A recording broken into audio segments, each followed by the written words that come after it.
Those of you guys want to go take apart your 7x7, this is how you do it. See these three right here? So 1, 2, 3. What you do is you just pick it out.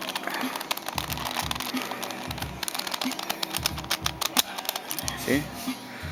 Those three will come out first. And this one goes out. So you're gonna see a T first. From there, you could take it apart easily. You're just picking it out one by one.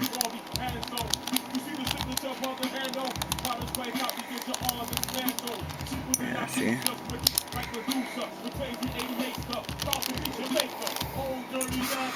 Well, have fun.